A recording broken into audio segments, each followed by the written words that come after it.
Welcome everyone to today's show. Today we're going to be talking about wireless microphones. I know there's a lot of people getting into the streaming world and wireless world, and everything is so convenient, and there's a lot of technology out there that you might not be aware of. I have a bunch of wireless mics. Let me go to my overhead, and I've got an audio mixer, so I'm going to be doing a sub mix. My microphone here goes directly into what I'm using to switch the show separately from everything else. So everything else is over here.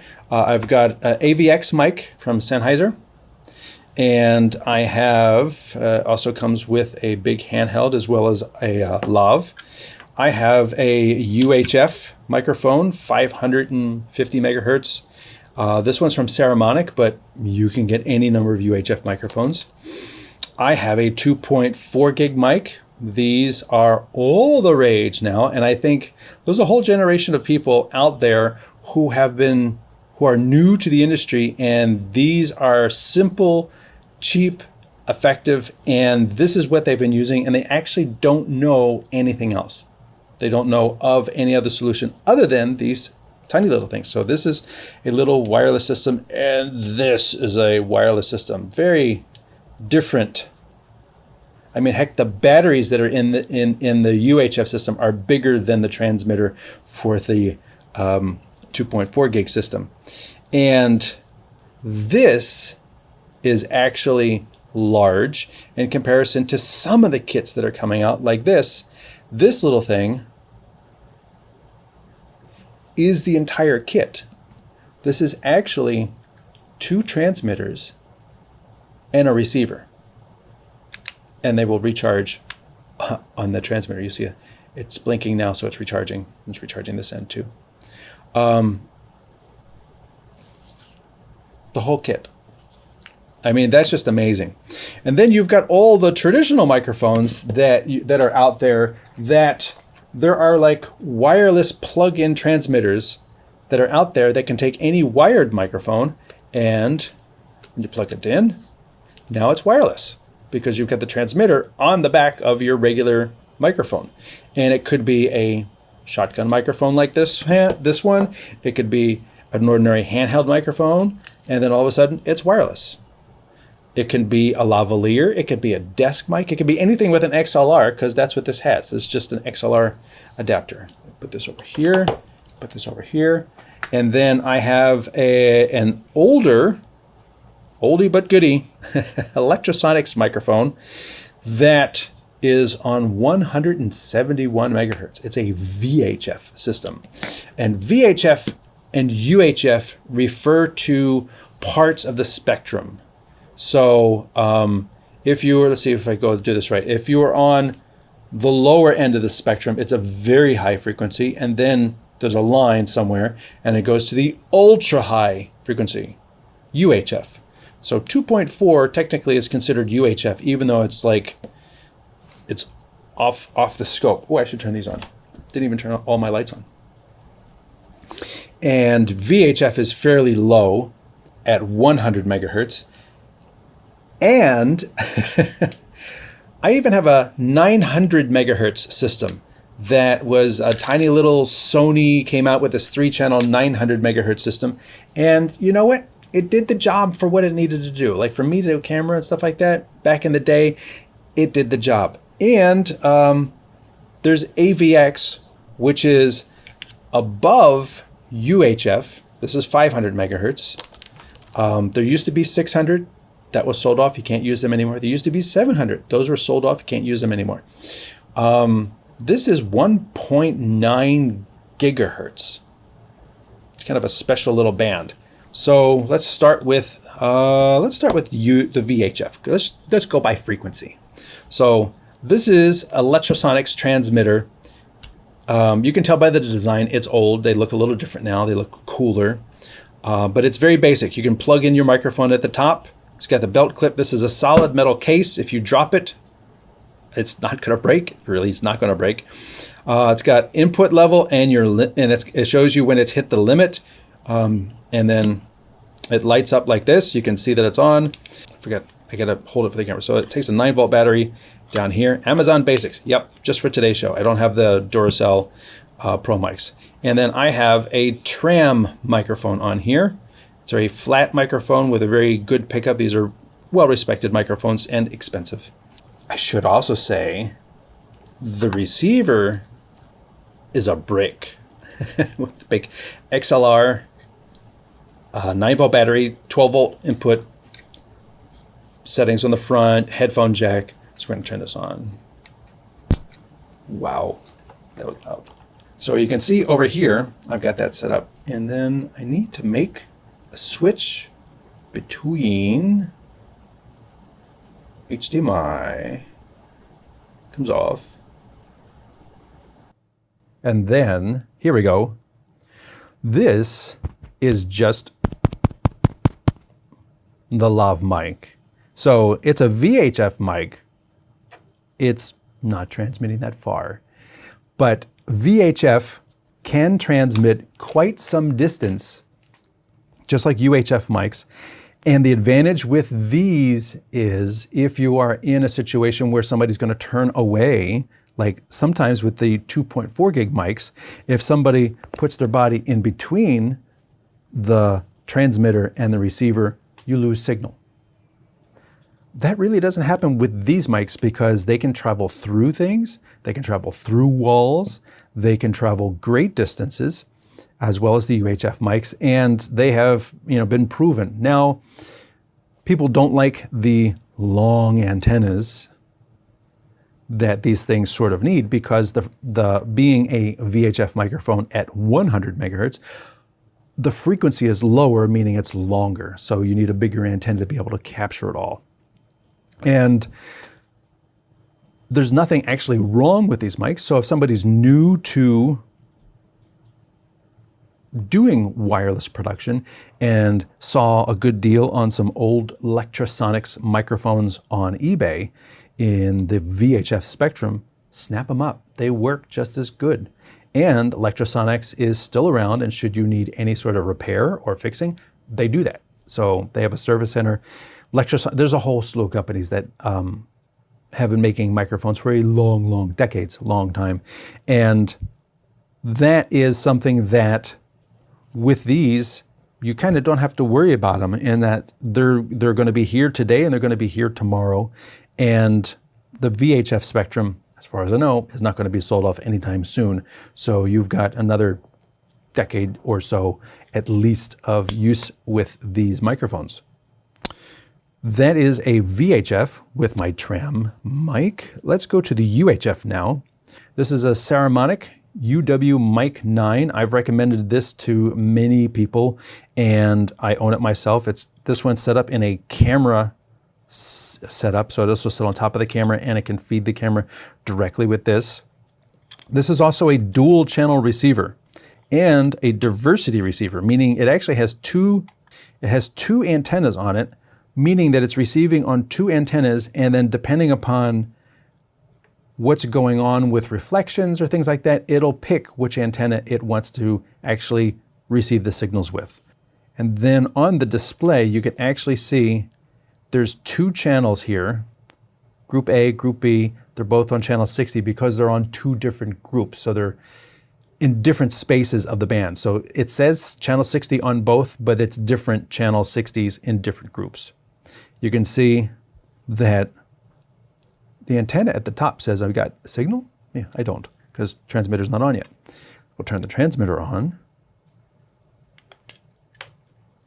And these are also die-cast metal cases, like the Lectrosonics, very robust, built well.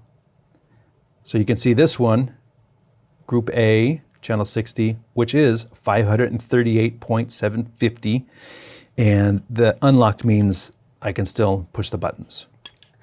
And if you now look over here on the receiver, you can see that there is audio coming in from channel A, and the display at the top is now a little bit darker than the non-received channel on B.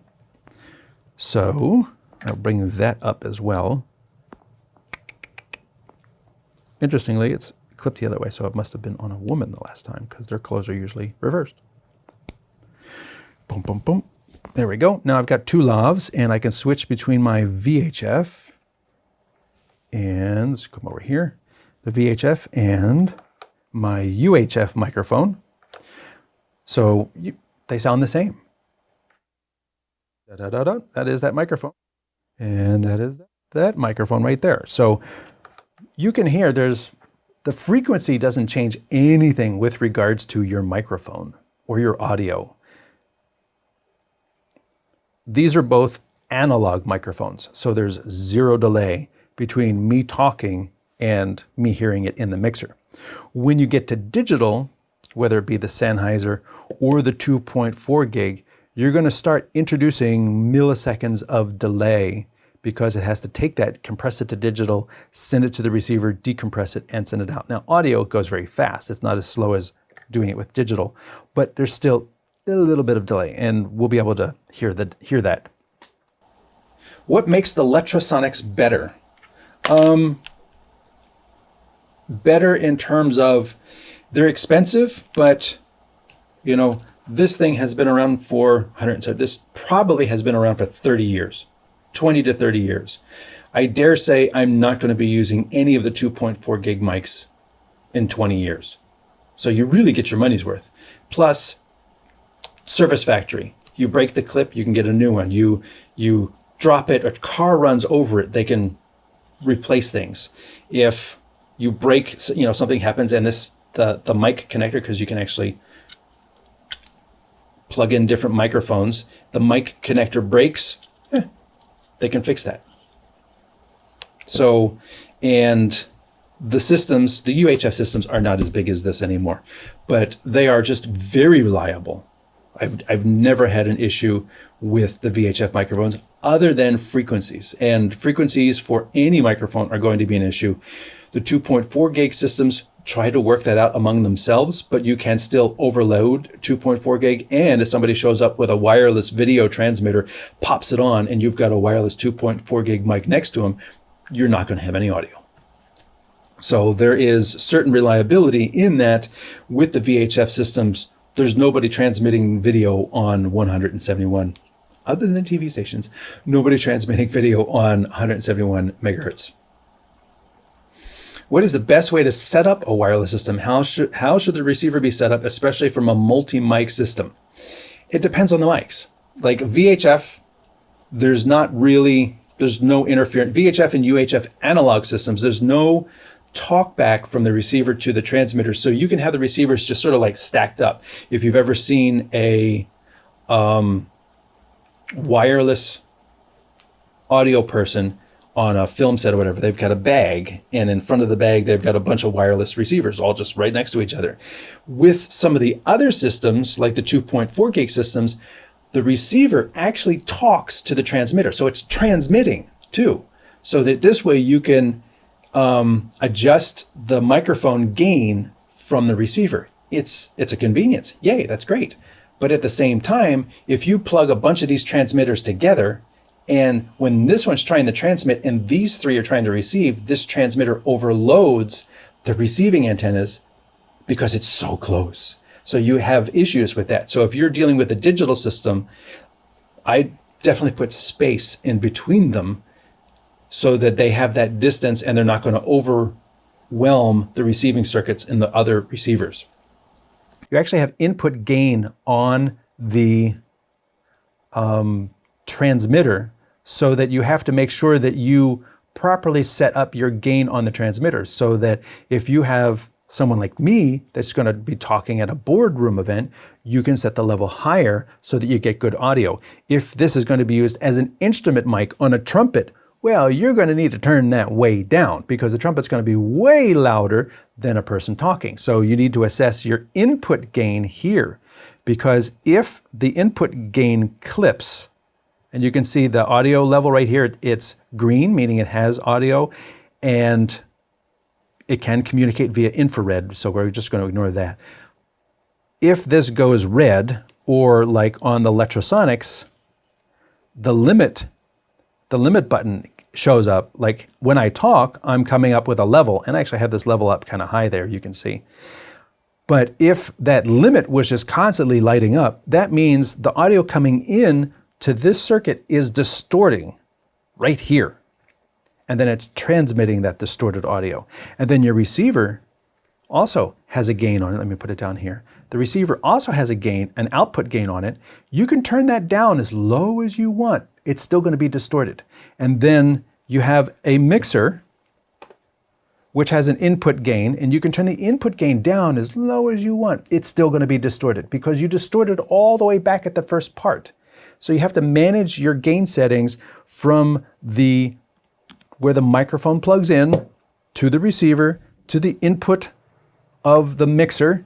That's your input gain, then your output gain, and then your master gain. And then, because this is feeding my switcher, the output gain can't be too loud for the mixer. So you have, in this case, 1, 2, 3, 4, 5, 6 different gain settings that you have to manage all the way through to make sure that you get clean audio that is good and loud, like I hope this is for you, and not distorted. Because if it distorts at one stage, you can't fix that distortion at any later stage. You have to fix it where it's happening at that stage.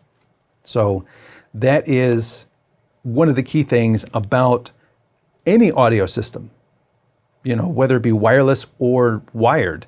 You will have multiple gain stages through the whole process, and you have to make sure that the audio coming in at the beginning, good level, not too low, not too loud. Because if it's too low, then what you're going to do is over here, you're going to be like, well, I can't really hear it. You know, if this was a wired mic that has no gain setting, it comes in here, and then I'm going to be like, well, if this is too low,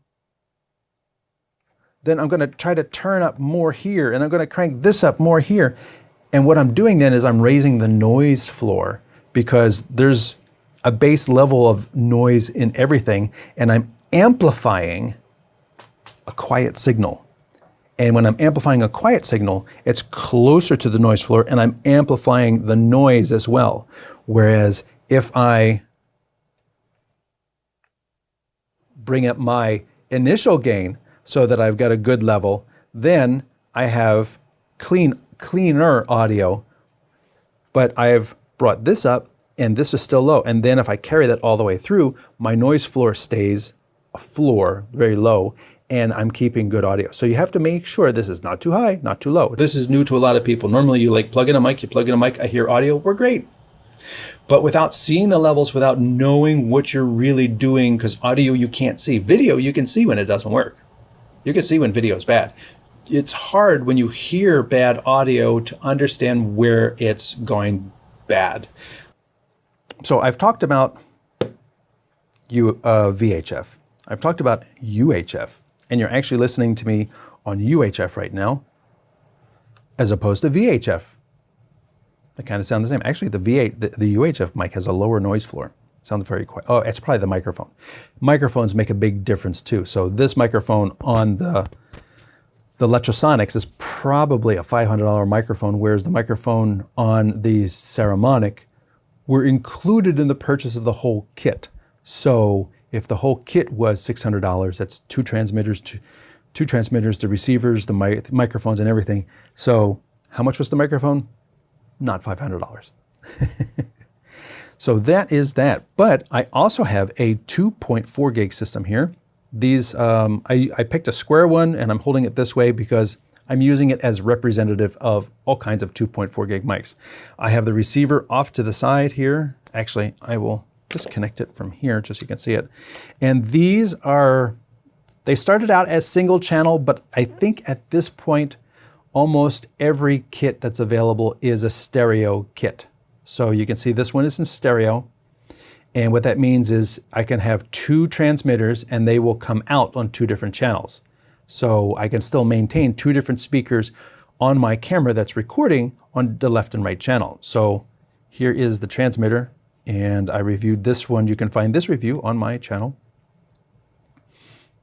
And there it goes. You can see, just like the Saramonic system behind it, when I turn it on, the receiver says, oh, I found a signal, it's on channel 2, and it is this loud.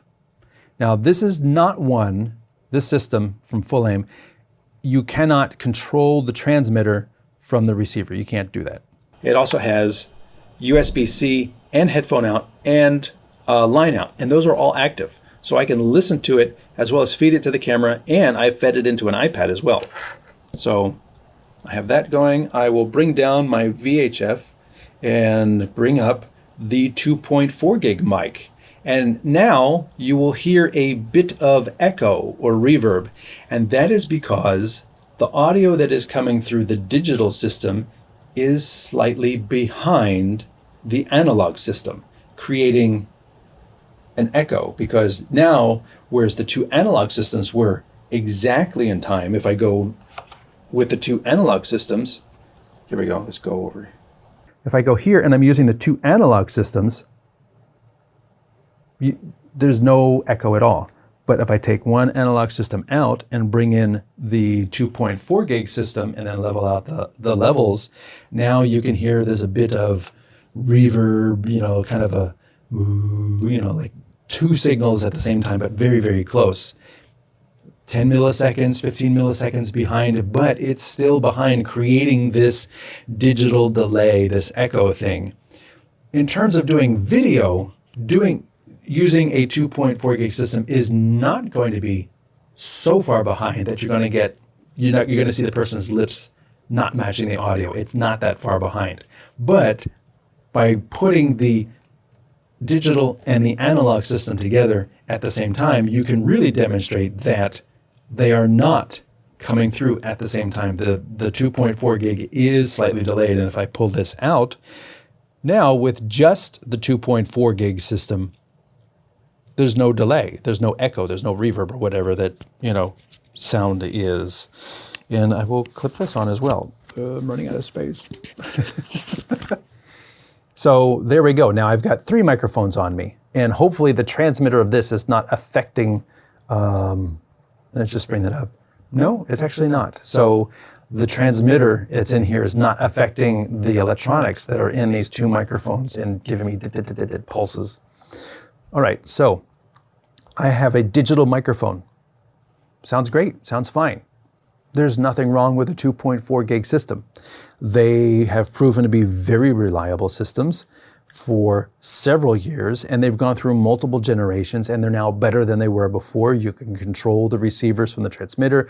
You can do recording in the microphone itself, so that if there is any sort of digital glitch between point A and point B, then you're going to be able to recover it in edit with your recorded file that's on the microphone that's right here. There's no digital glitch between the person's mouth and the recorder. That is what's going on there. This system, let's go to our close-up and move these out of the way. This system is the Sennheiser AVX, and this is unique in that it's digital, and it's at 1.9 gigahertz. So it exists in its own sort of space. This one has a removable, rechargeable, USB rechargeable battery, and it's so tiny. I don't know why it has so many contacts, but that's just the battery. And you can adjust your levels. You can pair it with different microphones, because this receiver can be paired with a handheld microphone, or it can be paired with a lavalier microphone. And Sennheiser is very good at, you know, making it clear whenever you see a microphone with this little stub with this angle, you know what it is. It's marketing. So I am going to turn this one on, push and hold, and now it's going to say red. So I'm going to power this up. It is powering up. And now you see that this has gone green and the receiver has gone green, meaning that they have found each other. So I'm going to take this, and the other cool thing is this has an XLR that can go right into the mixer. Let me go to the other camera, and I'm going to plug it in right here. So the receiver is literally plugged right in. And so you can just go dink dink right on the back of your camera, whatever. And let me unravel this microphone. When I started this show, I did not realize I would be wearing this many microphones. Again, let me know what you use. If you use wired or wireless mics. So again, we're still listening to just the 2.4 gig box mic here. There we go. I do see signal when I hit it. So I'm going to bring up the AVX microphone over here on the end. I like this mixer because I can see each channel right here. And I can bring down the 2.4 gig a little bit to make sure that I'm not coming in too hot. And I'll bring that down here a little bit. And you can see that it's almost imperceptible, but there's a slight timing difference between the two digital microphones because they're different processes, they're different compressions, so they're not arriving at the same time. And again, also, if I take my 2.4 gig out and bring the VHF or the UHF microphone in, you'll hear that this is actually closer.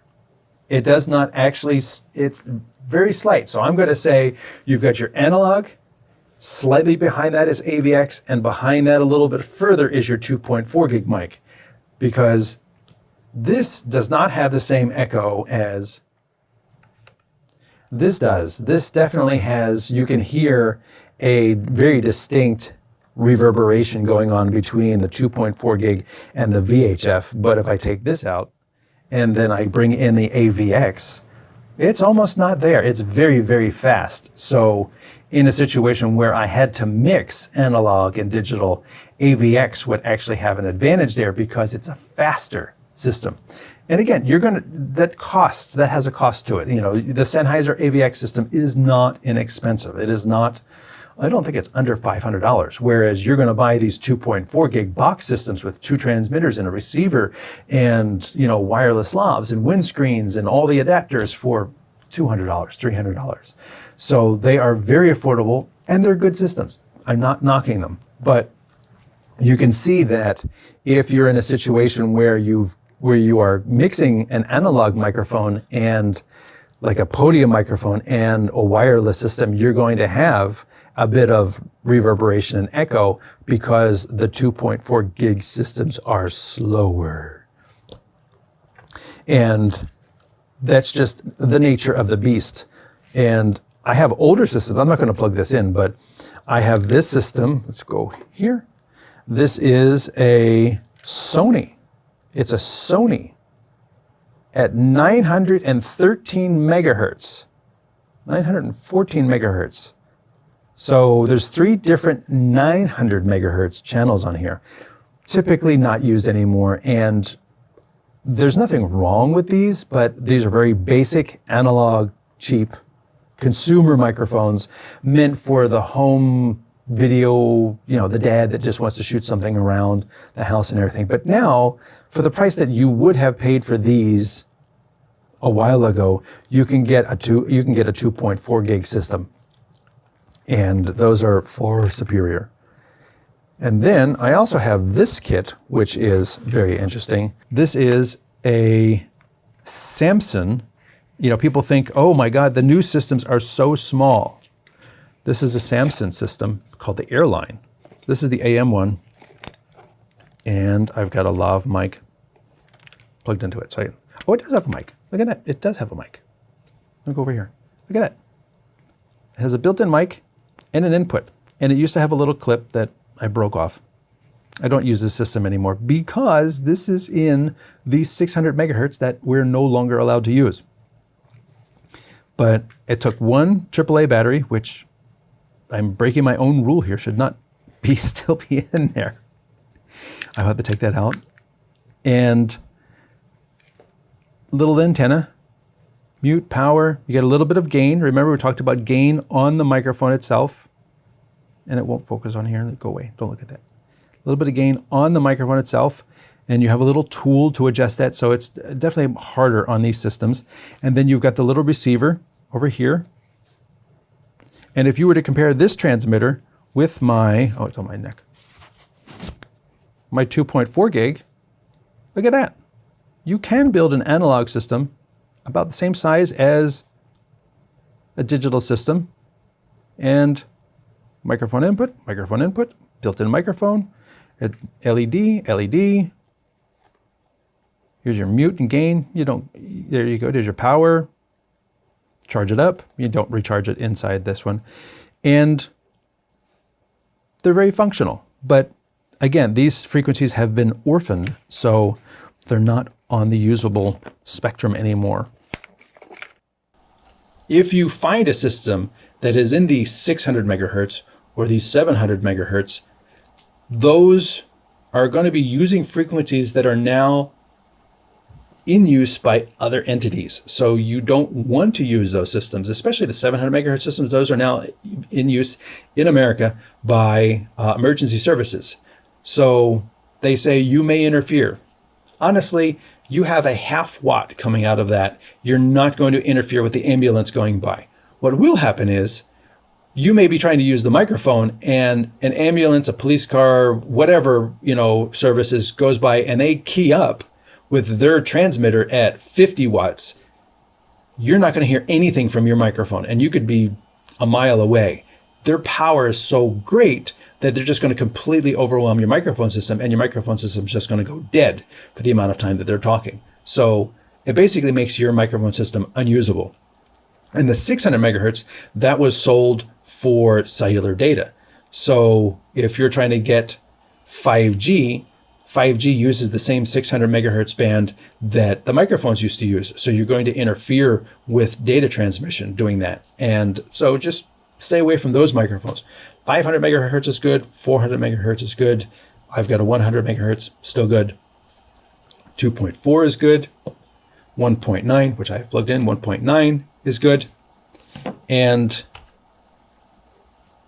2.4 is, like this is also good as well. Let me highlight this one. Go over here. This is a tiny little microphone from YC Onion. And this thing, I have the box. It comes in this little kit. Let me bring it over here. The whole kit is like a little makeup case here. The microphone fits in here. It's got some magnetic clips for the transmitters like that. So I can take this off. There you go. And clip it on. Or you could use, they include magnets and you can just clip it on like that. And it's got noise reduction in it or reverb. Don't use the reverb. And when you plug it back into the transmitter, it charges when you plug it into the receiver, the transmitter charges back up. And you'd be hard pressed to find a smaller system than this. And you've actually got level controls on here, so you can increase and decrease the level. And here you go, USB to USB-C. So this way, you would take this off, and you would plug this directly into your phone. And you'd have stereo audio going directly into your phone. Plus, you've got a headphone jack right on here. And if you've got a regular DSLR, you could take analog out as well. Now, this is a very basic system. I think this one is $99, which is a steal considering it's so tiny. And it's mono only. The transmitters don't record, but they do give you these daisy chaining cables so that if you were going into an iPhone, you can go into the iPhone with the audio from here, but then also power both externally. So you can, have the audio coming in here and external power as well, which makes it handy for if you're doing a long type of production. And they give you, a coiled audio cable as well. And this little system is the Kiwi. Hey, let's see if we can fire this up. Who wants to see the Kiwi or hear the Kiwi? Because I'm not wearing enough mics. All right, so we're going to take this, we're going to fire this up. See that? There we go. Little light is on. And what I'll do is I'll use the audio from the other 2.4 gig mic. And I'll plug it into the camera out. There we go. And then I will take this little thing and turn it on. Boop. There we go. And of course the lights mean things. because trying to get just one of these magnets. There we go. Tap it once, it goes green. That's the noise reduction, I believe. And then tap it again, it goes turquoise, and that's the reverb, which we don't want to use. And then back to normal. So, there we go.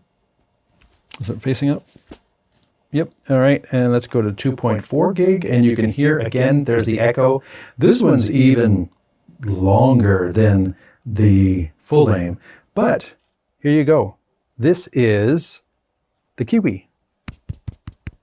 This is the Kiwi mic, and can you find a smaller system? Maybe. But I know Hollyland has a really small system, the Lark 2, and I'd love to get a hold of that because that offers all kinds of other features as well. This is a very basic system, like I said, mono only, so you can't have two channels of, you can't have one person on the left and one person on the right come in. But in terms of doing a live stream like this, where you want it all mixed to mono, hey, this already does that for you. And you can hear the audio is nice and clean. And there's the receiver over here. And I could walk around. Let's hear what the noise reduction sounds like. Hello, hello. Doesn't sound much different. It sounds a little quieter. It brought the noise floor down from like all the gear cooling in the office. And then, wait for it, the reverb. Monday. Like I said, don't use this. But they put this stuff in there too. And the full aim has that too. The full aim has a reverb setting as well. I don't know why. But they do these things because it's sort of like, it's an added feature that they can put in, so they will put in, just so there's more there.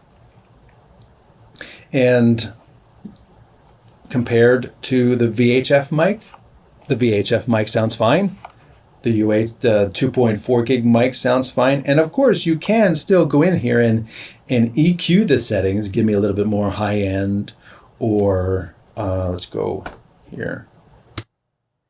You know, you can increase the high end, you could take out the bass on the bottom or add more bass on the bottom. You can do all kinds of things and tweak your microphones to make them sound exactly how you feel they should sound. You know, selecting the mic element is the first important part, and then going down the line, you can manage and enhance and add reverb and do noise reduction and do different things, and make sure that everything sounds like you feel it should sound for your production. These are the primary different choices you are going to find when you scroll through any online retailer of microphones. You will still find UHF wireless microphones. VHF, you're going to find a lot of those on eBay as people move up to like 2.4 gig and stuff like that. 2.4 gig microphones are great for short distances, for low cost systems, and they're great entry-level systems that give you the ability, like this, I'm using this one right here, to like, it's just simple, clip, I'm on, you know? And honestly, if I take off the other three lavaliers that I have on, oops, and this is not that bad at all. You know, this is not distracting, it's not visually, you know, thing. And you could even, like they have in their video, they actually clip it underneath the collar here, so you don't even see it. You know, that's what you could do with something that is this small. It's still in front, it's still facing the camera, but then it's underneath here, a collar, so it's not visually distracting. And you're going to do that with this a lot easier than you're going to do it with something that's got a long wire that you've got to take care of and run somewhere. So that is a very appealing advantage to these microphones. Even these square things, which I used at NAB, these were clunky in terms of they're just these big boxes. And when I only need to reach from me to the camera, and I'm turning them on and off between events, you know, somebody says, this will last for 11 hours. I'm not recording for 11 hours. I want to give me the small system that's going to last for 2 hours, and then I can charge it back up, you know, or that'll last for an hour at a time. You know, because in between, doing these things, what I'll do is I'll just clip it back onto the receiver here and charge them back up. I don't need an 11-hour battery in this. I like having rechargeable systems. The downside comes, like with this AVX system, I'm going to unplug it. With this AVX system, the battery is very small on the receiver. Again, why does the receiver have to be this small? It can be bigger. They make this battery so small and it self-discharges. So if I don't use this every month, I might come back to it in 2 months and the battery's dead. It died on its own. So then I have to charge it up because I can't just swap it out with another AA battery. Or I can't take the batteries out. And that leads to a golden rule that, as you saw with my Samson kit, I did not obey. If you have a kit that uses batteries, take out your batteries. Otherwise, they will leak inside your microphone. Take them out. Take out your batteries. Take out your batteries. And actually, that rule goes for other systems as well, because this AVX system would likely not self-deplete and go dead if I disconnected the battery. 2, 3, there, now it's off. But if I stored it with the battery removed, it would likely still have a charge on it when I came back to it 45 days later. So that is a good rule, even if you have a rechargeable kit, but the batteries are removable. In these Ceramonics, you take the batteries out, and I'm using lithium batteries, which do not leak like the alkaline batteries, and they last considerably longer than alkaline batteries. They're worth the price for doing wireless audio, especially when it's very, very important that it doesn't quickly go dead on you, and they're also a little bit lighter. They work better in cold weather and things like that. So the lithium batteries for situations like this, I do prefer. So again, thank you all for being here. I look forward to seeing you on the next one. Don't quite know the topic yet, but I have a couple things brewing in my head. If you've got any ideas, send me a message, and I will look forward to seeing you all next week.